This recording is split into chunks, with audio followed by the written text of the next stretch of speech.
If you ever thought betrayal only came from outsiders, think again, because the person who was supposed to protect and love me, my own dad, turned his back on me just because I had nothing to my name. But what he didn't know was that years later, I would be the one standing at his door, ready to take back everything and make him regret ever abandoning me. My name is Tyler, and if you had told me as a kid that my own father would one day kick me out and treat me like garbage, I wouldn't have believed you, because growing up, my dad and I were pretty close, at least I thought we were. He used to take me fishing. To baseball games, he taught me how to ride a bike, all the typical father-son things you could think of. But everything changed after my mom passed away when I was 15. My dad spiraled into depression and anger, and it was like he saw me more as a burden than his son. He started dating this woman named Sandra, a gold digger who whispered poison in his ear every chance she got. Sandra made it clear she didn't like me, and over time, she convinced my dad that I was nothing but dead weight, that I would never amount to anything. And one night, after a heated argument over a broken car part, my dad snapped and threw me out of the house with nothing but a backpack and a few dollars. He told me that until I could prove I was worth something, I wasn't welcome back. I slept on friends' couches, sometimes in shelters, sometimes in parks when I had no other choice. It was the lowest point of my life, but somewhere in that darkness, I made myself a promise. I would work harder than anyone else. I would become someone he couldn't ignore, someone he would regret losing. I took on 3 jobs, working at a diner during the day, stocking shelves at night, and cleaning offices on weekends. Every dollar I earned, I saved. While others partied, I studied online courses. I taught myself business skills, real estate, investments, all while keeping my head down and grinding in silence. Years passed, and little by little, I built a small business flipping old furniture and reselling it online. Then that business grew into buying, fixing, and flipping small houses. By the time I was 28, I had multiple successful properties under my name and enough capital to make real moves. That's when I heard through an old mutual friend that my dad's financial situation had completely crumbled. Apparently, Sandra had left him for a richer man, and he was struggling to keep up with the mortgage on the very house he kicked me out of. The universe had just handed me the sweetest opportunity, but I didn't act out of impulse. I wanted my revenge to be perfect, so I waited. I found out through public records that the house was in pre-foreclosure, and I quietly bought the debt from the bank under a business alias. Meaning technically, I now owned the house. My plan was almost complete. The next part was confronting him, face to face. I'll never forget the look on his face when I showed up at his door in a suit, holding the paperwork in my hand. At first, he didn't recognize me. That's how much I had changed. When he finally realized who I was, his jaw dropped, he stuttered, tried to invite me in, tried to pretend like none of it had ever happened, but I cut him off coldly. I told him he had 30 days to vacate the property. Legally, he had no grounds to fight it. And the sweet part? He knew it. I could see the humiliation burning in his eyes. Every excuse, every apology came pouring out of his mouth, but it was too little, too late. I gave him the same coldness he gave me all those years ago, told him maybe when he could prove he was worth something, he could find a new place to live. The same words he used to kick me out. It was poetic justice. But even then, part of me felt a slight sting. This was still my father, after all. But then I remembered every night I slept outside, every meal I skipped, every tear I shed because of him. And that fire hardened my resolve.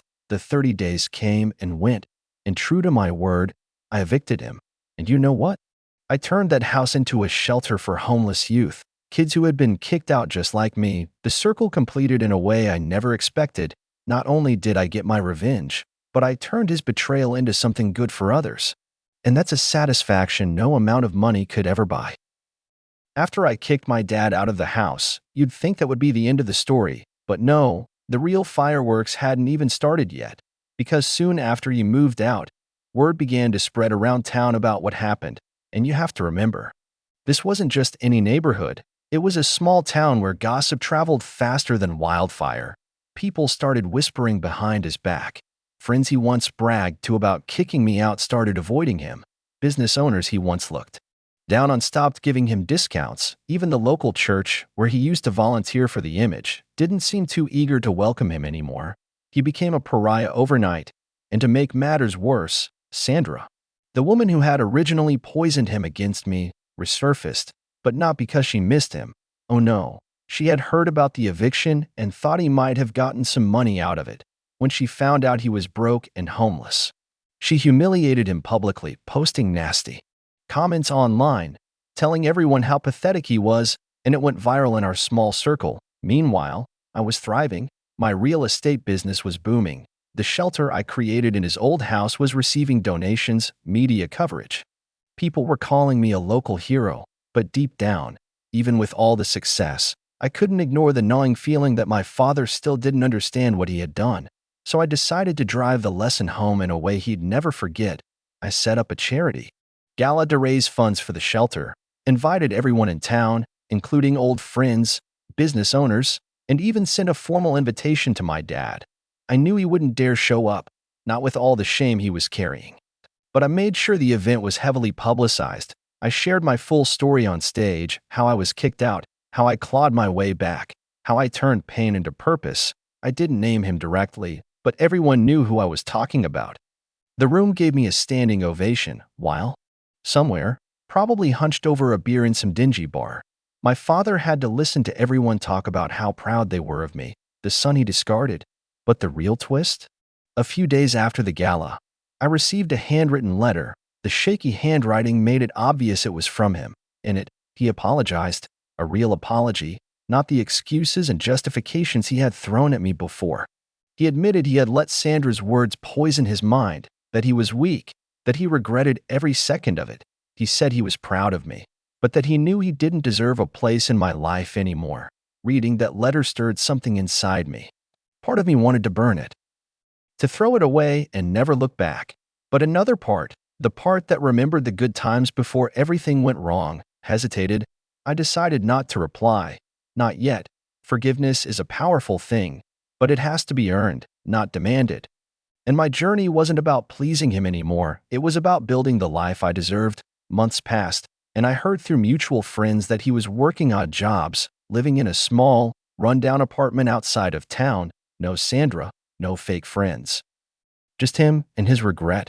And honestly, that was enough for me. Some might say I was harsh, but in my mind, he needed to feel the depth of what he had thrown away. The sad part is, all he ever had to do was believe in me, and we could have built something amazing together, but his loss became my fuel.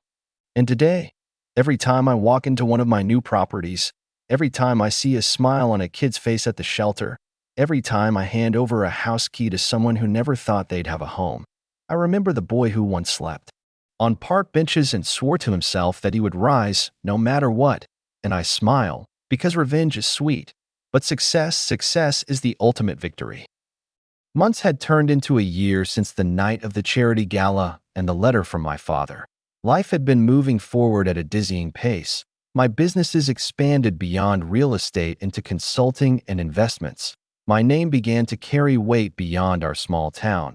Yet somewhere deep inside, a quiet storm still brewed, unfinished business with my father tugging at the edges of my mind. I kept telling myself that I didn't need closure, that success was enough. But healing, true healing, demanded more. It wasn't about him anymore. It was about setting myself free from the last chains of bitterness. So one cloudy Saturday, without telling anyone, I drove to the shabby apartment complex where he was rumored to live. I sat in my car for a long time, watching the entrance, wondering if he'd even recognize me. Finally, I took a deep breath and knocked on his door. It took a few minutes, but when it creaked open, there he stood, thinner, older, almost unrecognizable, the proud man, who once looked down on me now looked at me with hollow eyes filled with shame and something else. Hope. He stepped back without a word, silently inviting me in. The apartment was small, cluttered, but clean. He had made some effort, it seemed. We sat down, an awkward silence filling the air thicker than any words could. Finally, he spoke. His voice cracked but steady.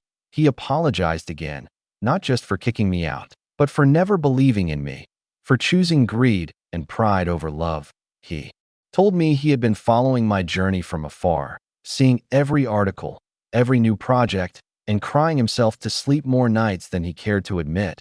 He said he didn't expect forgiveness. He just wanted me to know he was proud, that he was sorry, truly sorry, and that if there was anything he could do to make it right, he would. I listened quietly, my heart heavy, because part of me still wanted to hate him. But another part, the wiser, stronger part, realized that holding on to that hate gave him more power over me than he deserved. So I made a decision, not for him, but for myself. I told him I accepted his apology, but I couldn't just pretend the past hadn't happened. Trust would take time, maybe a lifetime. But if he truly wanted to change, he could start by volunteering at the shelter, helping the very kids I once related to. It wouldn't erase the past, but it could build something better. He agreed immediately, tears streaming down his face, and for the first time in years, we shook hands, not as father and son, but as two broken men trying to rebuild something from the ashes. And you know what? He kept his word. He showed up every day, helping with the shelters, mentoring kids, fixing broken furniture, telling them stories about mistakes he had made so they wouldn't repeat them. People began to notice the old man who worked tirelessly without asking for anything. Slowly, respect replaced whispers. Redemption, small and fragile, began to blossom.